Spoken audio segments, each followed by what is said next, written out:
Hello, hello, hello. Welcome to Let's Talk Risky Play, How Outdoor Exploration Builds Languaging. I'm Alix Hudson, and thanks so much for joining.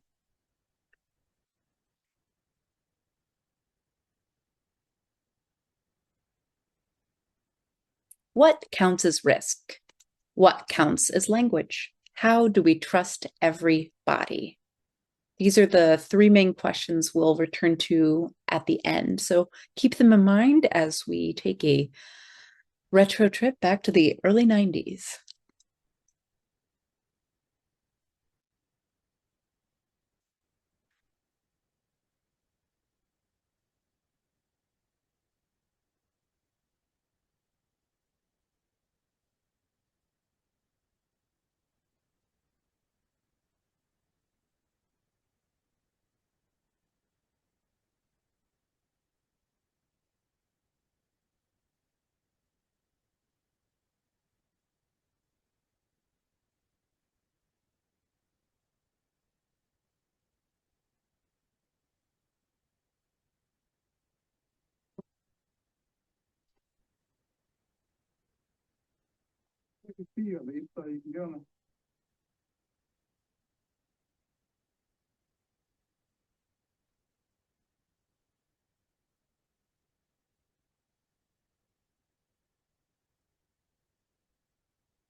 Can you guess that that is me? At, I believe, 5 years old and also younger in the horseback riding excerpt. I wanted to start with these. They're not the perfect examples of risky play, but to give a little bit of context about where I'm coming from. Growing up in a special needs family with my big brother, that's my big brother Ian, and my mom Helen. My dad is behind the giant camcorder, unfortunately not featured. Um, and I realized when I started doing this presentation how much my early life, of course, influenced the work I do today. I am an early childhood special educator who specialized in bilingual programming when I was taught in New Mexico for 10 years. And I've lived the last 5 years in Michigan now, where I've done some of that work. And since having a beautiful little baby boy 2.5 years ago, I've stayed home with him and am also the owner operator of Casa Azul Croft, a little daycare where I can do in-home Reggio farm schooling in two languages. I do have my master's in early childhood and my master's in bilingual education. So that's the sort of context I'm coming from, always growing up being outside, believing deeply in equity for all bodies to participate in not just play, but risky, rambunctious, like let's take the stander out in the, I believe, 15-degree weather and 2 feet of snow. Like, let's do it.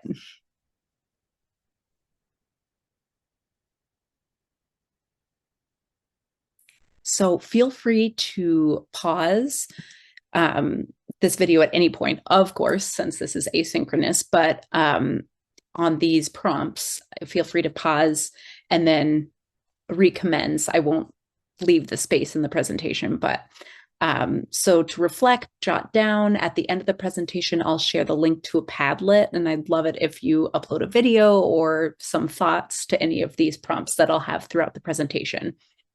What would your own home videos show? What do you bring to this work?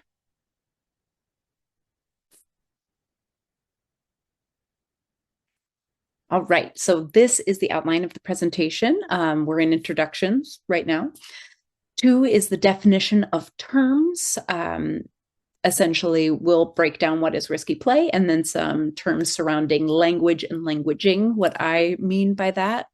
Three, how does risky play build languaging? These are my 6 ideas of how I think risky play not only allows for language, but in fact directly aids in and builds language. Uh, and then 4, 5, and 6, I'm going to look at 3 populations who are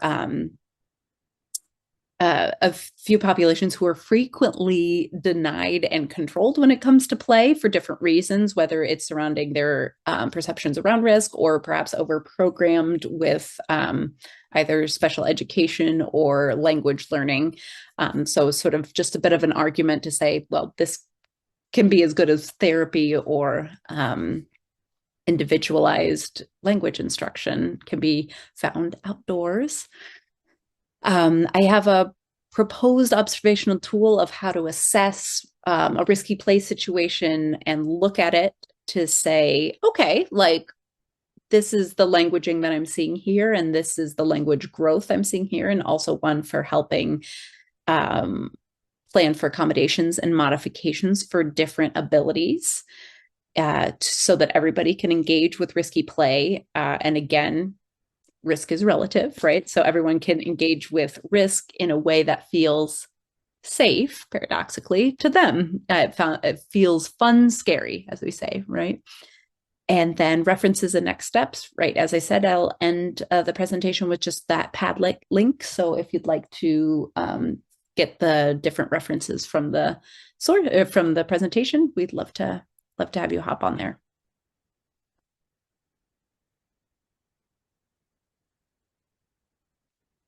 Definition of terms. All right. 1, risky play. 2, augmentative and alternative communication, AAC. If you're in special ed, this is very familiar. If you're not, it might not be. 300 languages of children, that's Reggio, which I know a lot of us are coming from that field. And so the style of a Reggio Emilia. And 4, translanguaging. If you're in the bilingual field, this will be a familiar concept to you. I really want to push the concept of what language is and what it can be honored as, so that we can appreciate all of children's linguistic repertoire when they're engaging in risky play and in general.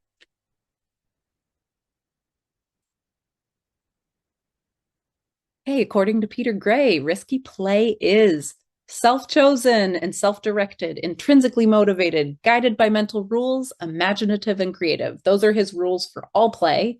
And then I added the one that we'd also talk about, undertaken with the knowledge of possible harm, right? We're not talking hazards.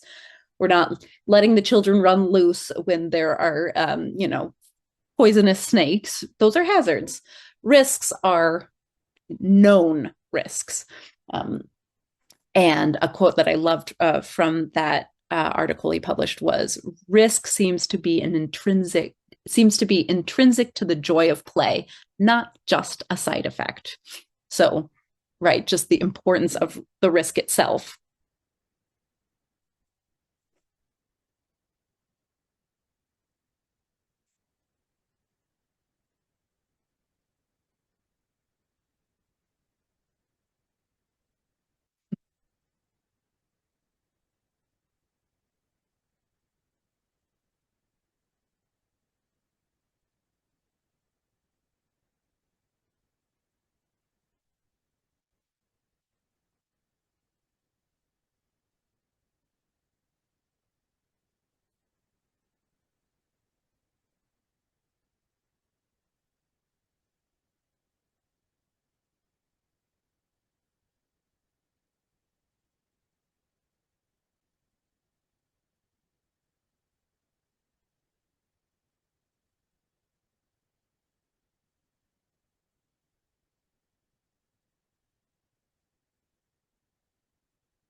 Whoa.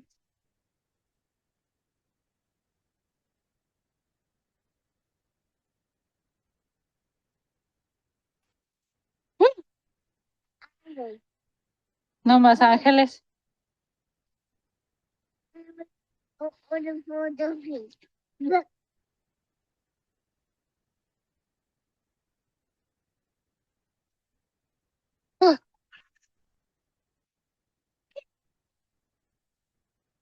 They're over here. Let's go.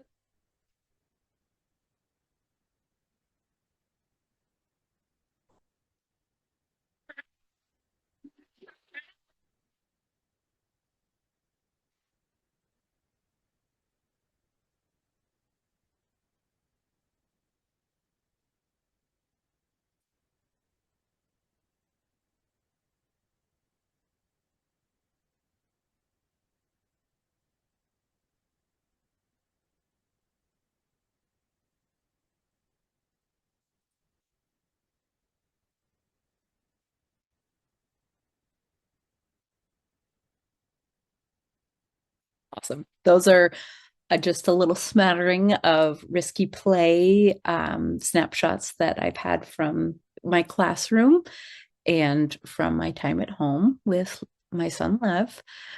So, 8 types of risky play. This is, most of you probably know Sandsetter's work.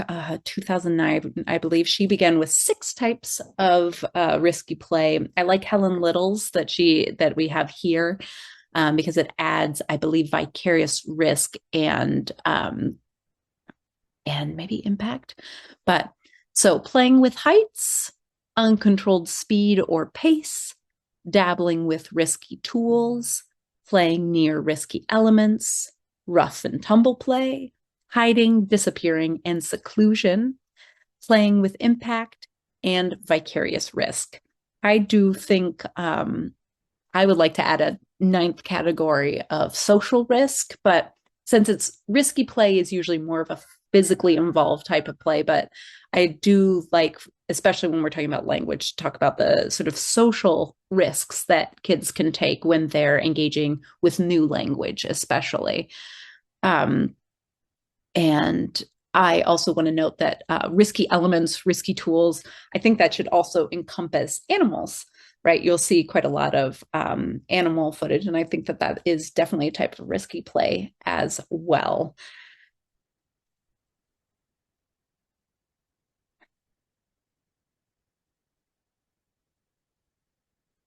Right. So, thinking about what's a risky play episode you've seen in your teaching or parenting recently. If nothing comes to mind, feel free to refer back to those pictures and videos that I just shared and reflect on what categories did it fit in, what comes to mind, how did you feel about it, how was it received, just sort of contextualize it because we'll revisit it a couple times, and feel free to pause if you need more time.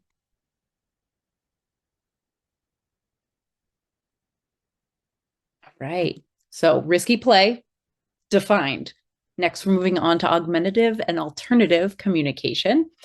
Um, So in special education, we often say, like, oh, like, or at least I think of, oh, AAC, I'm thinking of like iPads, right? Program with the little talking buttons, alpha talkers, eye gaze, that kind of thing. And that is absolutely AAC. However, there's also unaided AAC, which are your gestures, facial expressions, body movements, sign language, eye gaze, right? All of these things are our communication in many ways. As we know, some of the most important ways of communicating are entirely nonverbal, right? Because augmentative and alternative communication is fancy speak for anything besides your mouth words, essentially, outside of traditionally canonized literacy, reading, writing, speaking, listening in traditional sorts.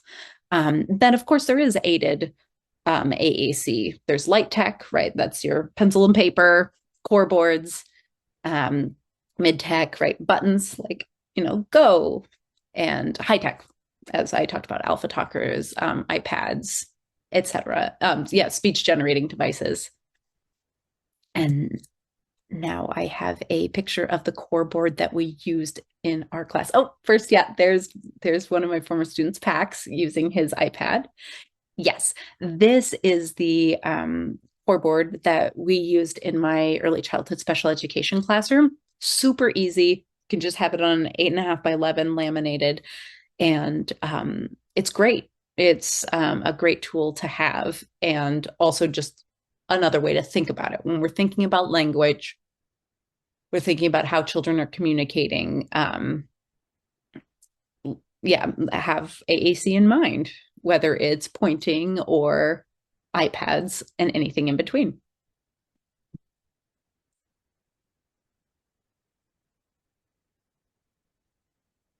Okay, the 100 Languages of Children.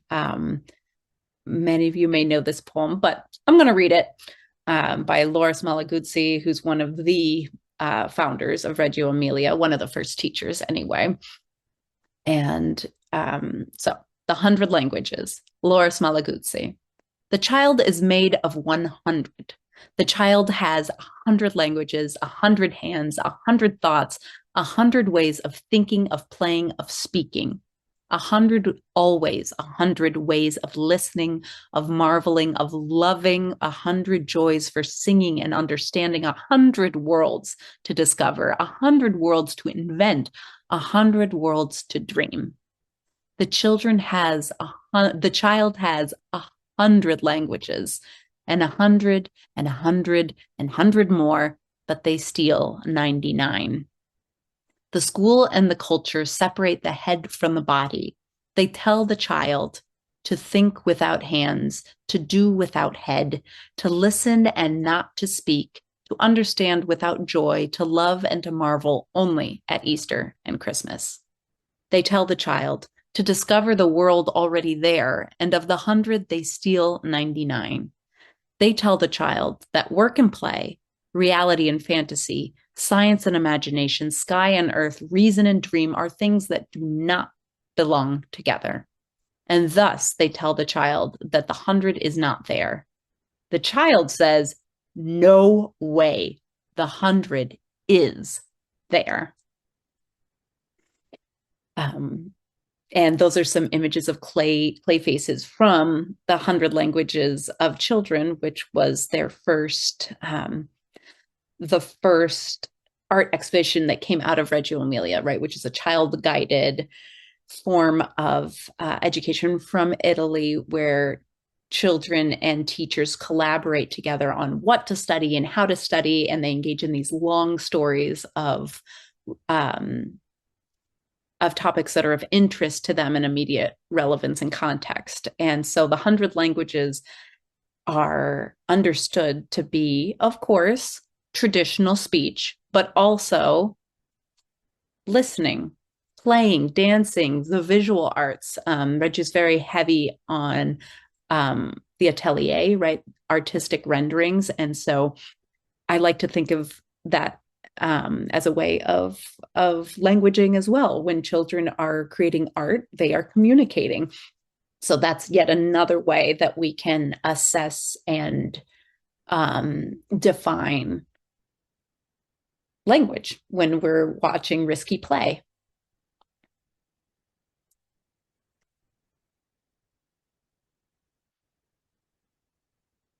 And then finally, our last term is translanguaging. Creating translanguaging spaces calls for teachers to consider students' ways of knowing their use of their entire linguistic repertoire as valid contributions to the classroom learning community. In bilingual education, we often think between a student's home language or their first language and then their second language, right? Like code switching, translanguaging between those two.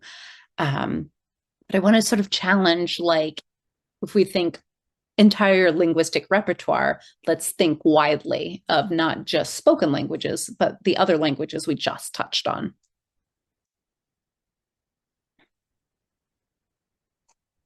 ¿Qué tal? Agrio, ¿verdad?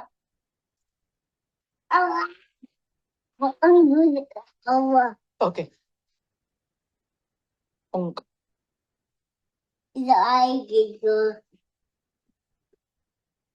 Está agrio.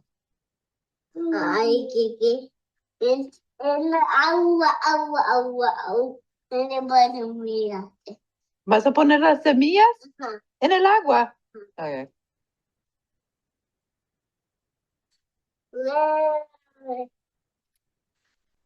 Um, sorry, not sorry for having a lot of pictures and videos of my little guy. So yeah, just take a minute. Feel free to pause for a minute or two if you'd like, and assess what languages were present there. Because English, Spanish, but also um, gesture, pointing, and those more sort of amorphous, like artistic languages, like we see with Reggio. I definitely think that scattering of the seeds in the water. Yeah, gross, but very cool.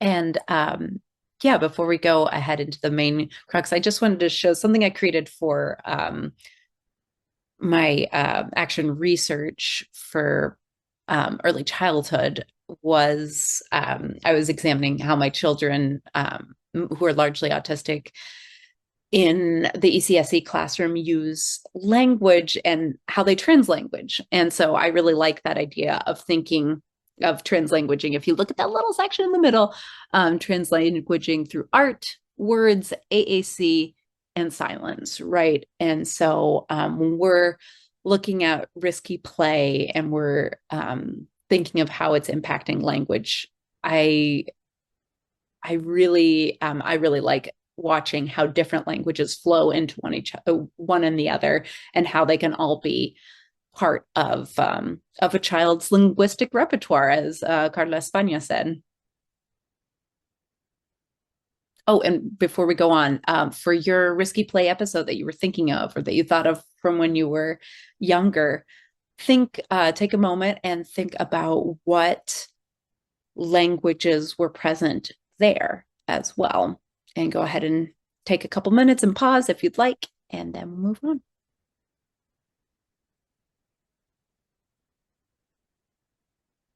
All right, here's the meat of it. And this is just, these are just a work in progress, right? Nothing's published. These are all drawn from my reading and research and experience in the area. But as I'll ask later, like what other ways? Like, please be in touch, and I'd love to have a conversation surrounding if these seem incomplete or redundant. So please, exhorting your feedback. How does risky play build languaging? One, urgency gives language purpose. Two, children gain vocabulary through rich contexts. Three, children build narrative through action and retelling. Four, shared physical play strengthens peer communication. Five, regulation and agency support expressive language. And six, children read and write the natural world.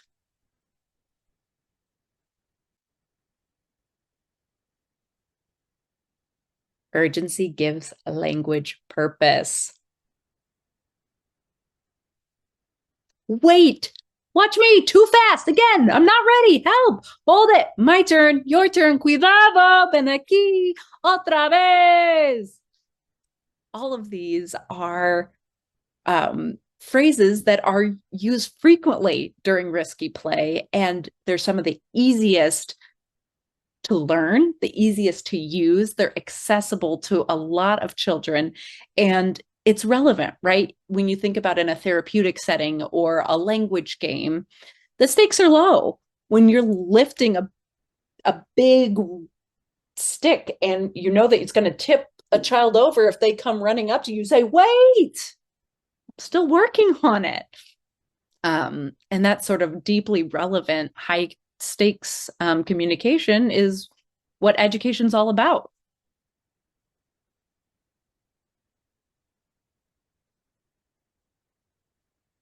I just want to do a quick recom for Balanced and Barefoot.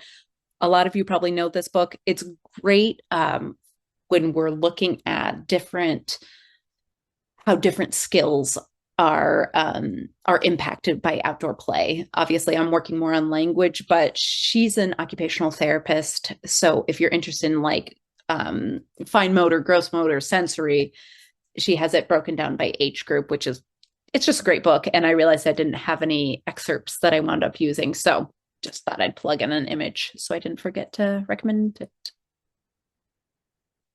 Children gain vocabulary through rich contexts. Right? When the goal is not to control, the goal is to support. There's not a lot of stop, don't do that, careful, over and over and over again.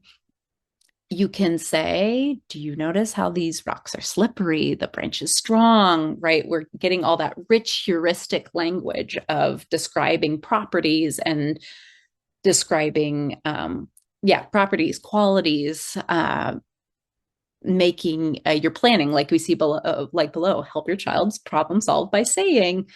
All of this is rich language that helps their receptive language, right? Their language of understanding grow. And yeah.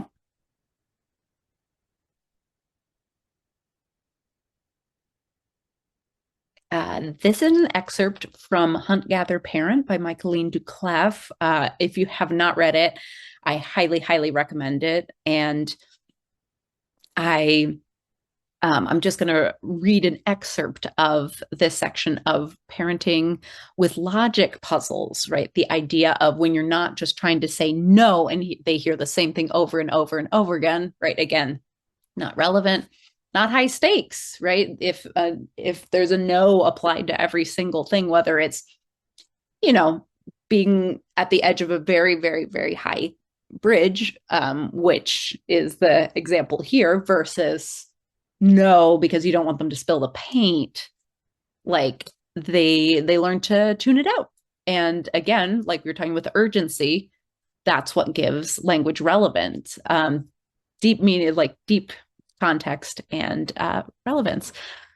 So in this example, Michaeline has taken her 3-year-old terror / beautiful child, Rosie, first she's gone with the Maya in Mexico to learn about how to have acomodido, helpful children. Now she's going up and learning about emotional regulation with the Inuit parents who are absolute masters at it. So instead of saying, my commands almost always begin with don't climb on that chair, don't spill the milk, don't grab the toy from the baby, don't. But Elizabeth never or rarely seems to use that word. She and many Inuit moms and dads I met take a more productive approach with their commands. Parents tell children what will happen if they continue misbehaving. Parents tell children the consequences of their actions. Take, for instance, juggling rocks. At the playground one afternoon, Rosie decides to juggle rocks. She picks up 3 rocks about the size of lemons and starts throwing them in the air. Before I can tell her to stop throwing rocks, a 10-year-old girl named Maria takes care of it for me. She says calmly, "You're going to hit somebody with the rocks, Rosie." Then she walks away and climbs on the monkey bars. That's it. Maria simply states the consequence of Rosie's action matter-of-factly and allows Rosie to figure out the proper reaction. To my surprise, it works. Rosie pauses for a second, looks at the rocks, then puts them down.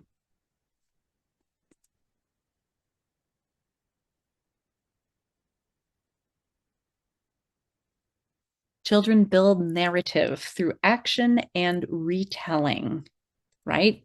How many play stories do we get to hear? The kids come in from recess or your kid comes back from school and they want to tell you the story of the cool thing they did.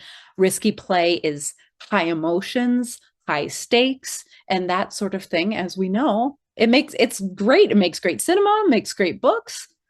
That is the basis of storytelling.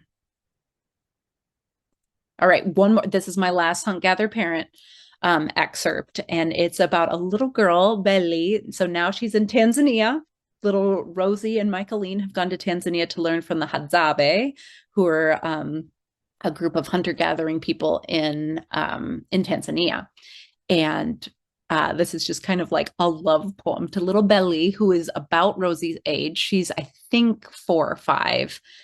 And it tells the story how she walks all the way by herself, like to haul water with the other women. And Michaeline thinks she's caught her finally just goofing off. But it turns out she's scaling a cliff about 100 feet up in the air. It's super steep, about 100 feet up. And no, she's gathering baobab pods and she brings them back. Um, and I look over at little Belly. Oh, I go back a little bit more. She's not playing, she's foraging. When we get back home, several women crack open the baobab pods, pull out the seeds, and grind them into a powder, using only a few rocks as tools. They mix the white powder with water, stirred into a thick, creamy porridge, and pass the porridge around in small cups made from a gourd. This is lunch. I try a sip, and it tastes wonderful, tart and refreshing. It also feels incredibly nutritious. And I look over at little Belly. She's sitting nearby on a boulder with her slender legs straight out in front of her and crossed at the ankles. Her facial expression is calm, her body poised. We have this delicious and nourishing porridge to eat because of her gumption and action. She climbed the cliff to collect the pods all on her own.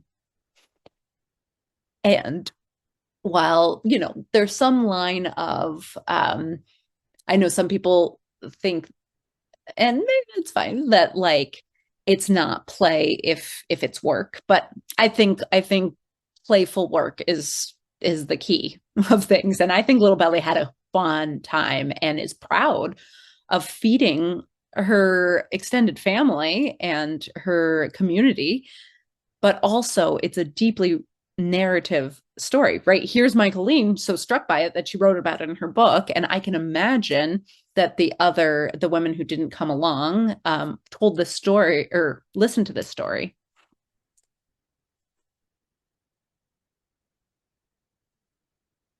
And then this is a little excerpt from Storytelling in Early Childhood. In It's a collection of articles edited by Kremen and Fluitt, and very much influenced by Vivian Paley, again, and her story acting, which will be familiar to a lot of folks. And I'll just read the first little section. Pretend play and narrative. The relationships between narrative and play are multiple and complex. In the words of Vivian, Gus, and Paley, play is story in action, just as storytelling is play put into narrative form. Indeed, she further asserts that this view of play makes play, along with its alter ego, storytelling and acting, the universal learning medium.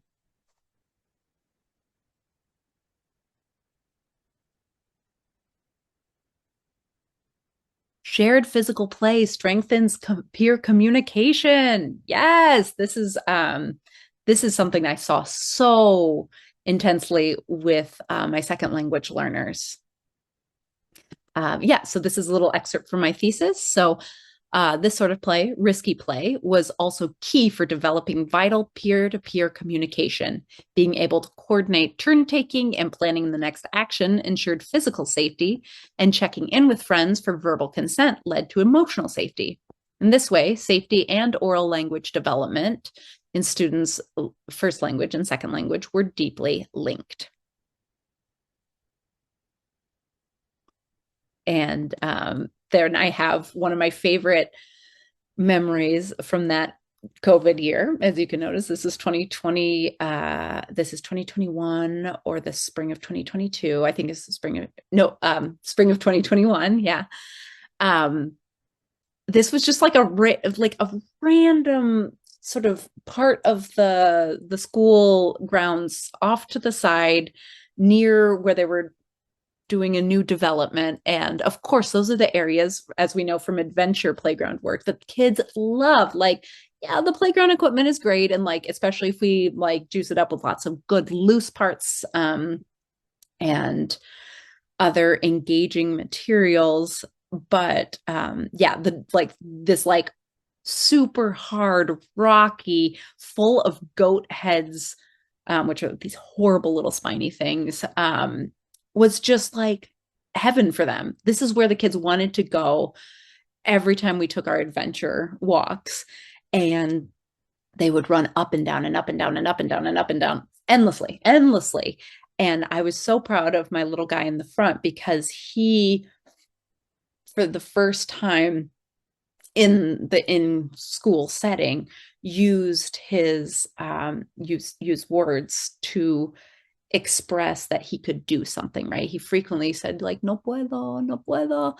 Um, but he started to go up and got nervous, and his peers cheered him on. And then he said, Yo puedo. And he did it. And then he, so then they were all running up and down and up and down the hill. And so that peer communication, like ability to make mistakes, it's just, it's, yeah, super. Regulation and agency support expressive language. Um, and so here I just have a few of the studies that I looked at. It's kind of a transitive property effect, right? Like we know that risky play supports emotional regulation, right? Like comfort, agency, confidence. And we know those same skills help improve children's expressive language, right? Their speaking language. So it's sort of like if A equals B and B equals C, then A equals C.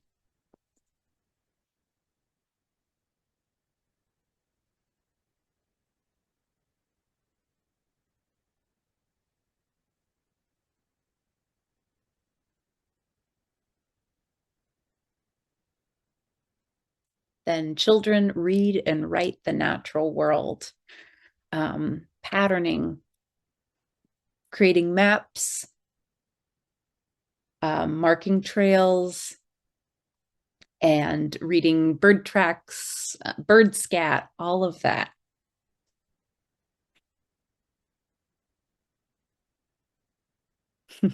Reading the natural world, writing the natural world. That's story knifing, which if you don't know about, look it up. It's really neat. This is a Yupik thing, that where children, traditionally girls, would tell cautionary tales and accompany themselves by using a story knife to draw in the mud or in the snow while they to illustrate their stories as they told them, which were deeply linked with the surrounding terrain.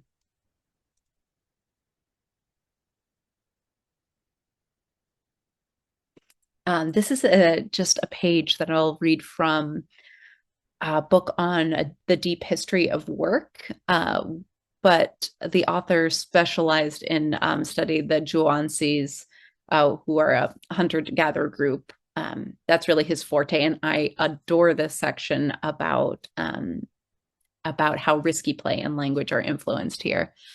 Adults often shared the stories they read in the sand, talking about tracking animals, with children, but they did not make any special efforts to teach their children tracking.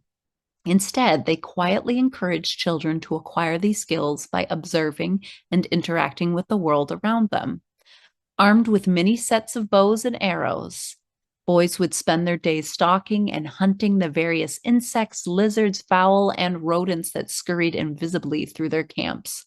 This, adults explained, taught the boys to see, and so prepared them for adolescence when they would begin to gradually master the more rarefied skill of entering the perceptive universe of any animal they tracked. The difference between a successful hunt and a failure. Juhoansi hunters experience the desert as a vast interactive canvas, animated by the tales of different animals who inscribe their comings and goings in the sand. Like poetry, tracks have a grammar, a meter, and a vocabulary. But also like poetry, interpreting them is far more complex and nuanced than simply reading sequences of letters and following them where they lead. to unpack the layers of meaning in any individual set of tracks and establish who made it and when, what the animal was doing, where it was going, and why. Hunters must perceive the world from the perspective of the animal.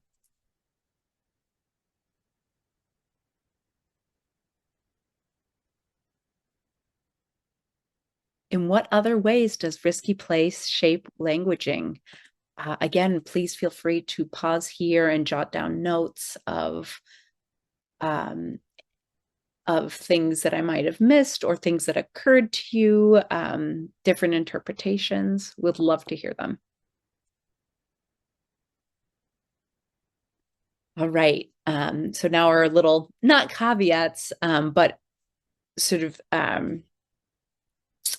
emphases on why risky play is not a privileged thing for the kids who have all, met all their language goals. So we don't have to worry about them falling behind if they go out and play in the forest. No, like the children who perhaps have the most to work on in their language goals are the ones who should be in the forest the most. Starting with a word on second plus language learners. Free play creates a fruitful language conducive context for daring to use the second language, even with mistakes. Peer language mediation, creative repetition, self-talk, focus on language form, and corrective feedback for others' incorrect usage. Therefore, the authors declared that the teachers should consider to plan more opportunities for free play. From Rico Gonzalez, 2025. And then I mostly, this was just a great meta-analysis of 20, or a systematic review of 26 recent studies. It was published, or this was written 2 years ago. And so I just did a screen recording of a couple sections. What factors affect second language acquisition in play-based settings? Peer support affecting second language acquisition. Teachers' language scaffolding affecting second language acquisition.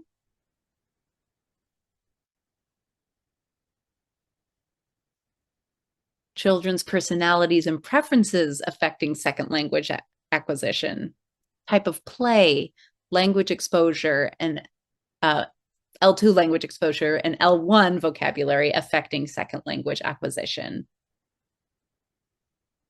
And then what behaviors do children utilize to facilitate their second language acquisition through play? Talk about alternative communication, translanguaging, and code switching. Multimodal nonverbal communication, right? That's our gesture, our eye gaze, our pointing, our sign language. Imitation and mimicking, yet another rich form of alternative language that's often not valued as original language. Repeating and recycling, right? Frequently repeated words, phrases, and sentences during play, right? Again, 1, 2, 3, go. Yeah, it's a swell study. I also have it linked in the Padlet. Right, a word on infants and toddlers. Research on children aged 0 to 3 years, babies, infants, and toddlers in outdoor environments is very scarce, particularly because adults perceive babies and toddlers as too young to take risks. McFarland and Laird, 2020, page 1081. While risky outdoor play is beneficial for young children, concerns about harm and injury continue to act as barriers to providing opportunities for risky play in this age group. In fact, infant toddlers, 0 to 2 years old, are fascinated by observing and learning from older children engaging in risky play. And this finding suggests watching older children can provide a learning experience about risks. Kleppe 2018, and that's Quiñones 2023. Right, risk is relative. We're not handing the babies the machete. Usually, especially not in school contexts. It's about what is a reasonable risk for them, what feels like they're going out on a limb, even if they're not in any danger. I think though not an infant toddler, the video of me on the merry-go-round, the risky play there was not us on the merry-go-round, but the little boy pushing it. He had been frightened of the merry-go-round, I think, because of the way that it pulls you around. And so for him to be pushing us was a big risky play move for him. In that way, I shared the video of Levy when he was really little, just like chewing on the grass. Like that can be risky play, right? Like talk about like risky, unknown, overwhelming elements. And when you have to worry about choking hazards, like I was right there. He was safe, but he was encountering things that were really pretty new to him. That was his first, it might have been one of his first times on grass because that's when the snow had finally melted out.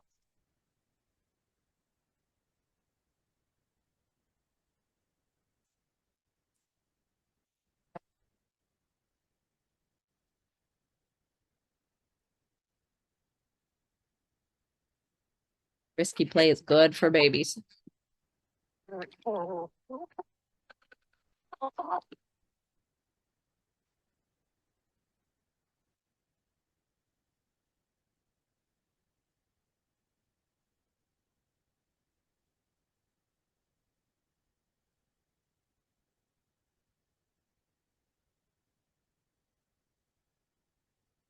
This is a little long, but it's worth it.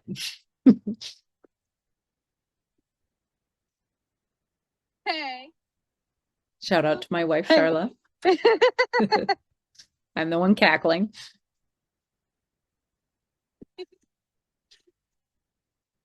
Really? Oh, gotta stay on the ice. Yeah, yeah.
Hey.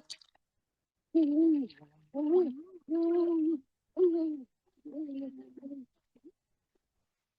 legs and their wings. You got to train decades. Okay.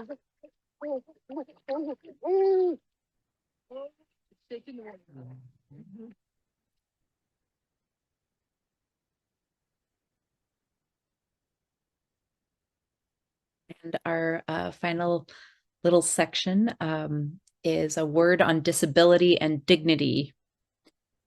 We have documented improvements in students' descriptive use of ASL, ability to check in with their bodies, inquiry skills, motor skills, particularly with children who have gross motor delays, social play, self-confidence, and perhaps most importantly, their sense of joy. In addition, parents have changed their view of their child's capabilities. As a seasoned educator, I can anecdotally share that I have never seen any kind of curriculum, technique, or new approach have greater impact than on the overall learning of young children than forest school does.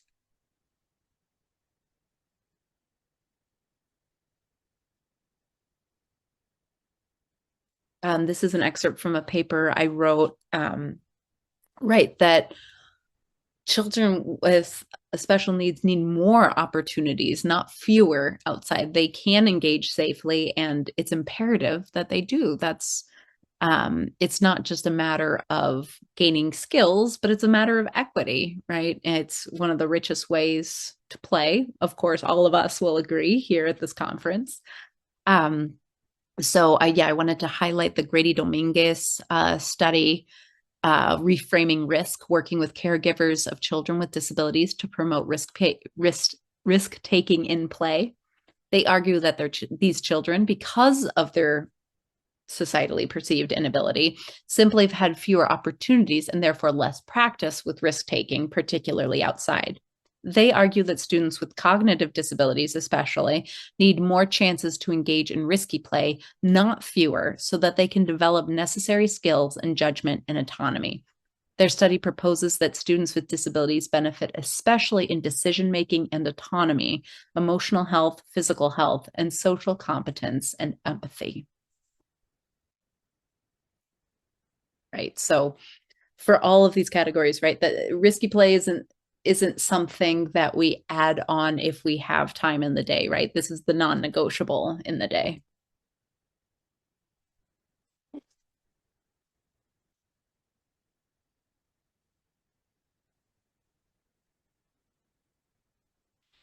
Oh,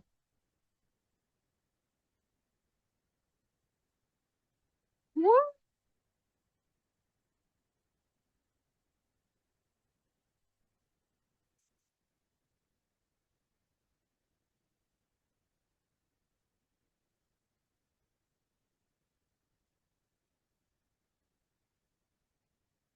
This student had bells on his ankle so we could hear him when he went to jump the fence.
Which children in our settings are most trusted with autonomy, challenge, and decision making? How do our ideas about safety shape children's opportunities to communicate competence?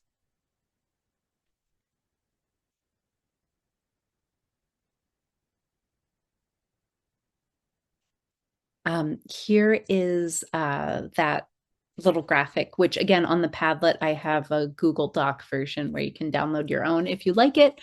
But after all this, right, hopefully I've made the case that risky play is absolutely essential to all sorts of language and meaning making. So this is just a handy way that in your space at home or at a school or in your program, how can you make sure that you can accommodate all these kinds of risky play in your setting, so that for each of the for the setting you can make sure there's opportunities for each of the types of risky play, and for any children who might have disabilities in those areas, how to accommodate them so that they too, even if it might look different, have an opportunity to explore risk.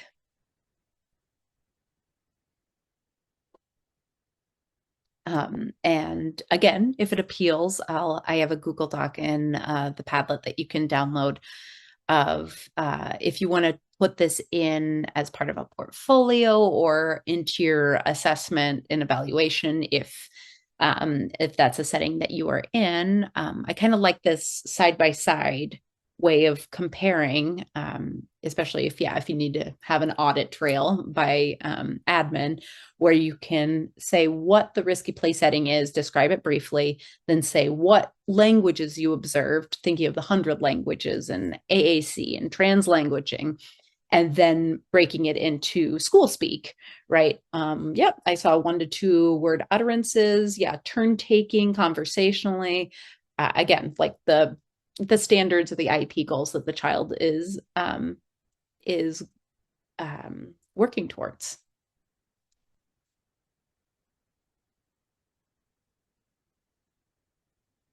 Okay, there's our 3 questions.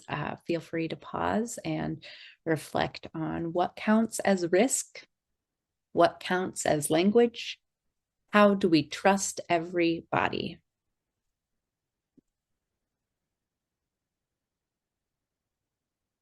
Thank you so much. I hope you enjoyed it. Again, that's the QR code for the Padlet. So I assume you're probably well versed, but you can just open your phone, take a highlight it, and then click on the link, and it will take you to the little Padlet where I have a list of the resources, and you can drop an introduction to yourself, risky play anecdotes, or reach out to me there.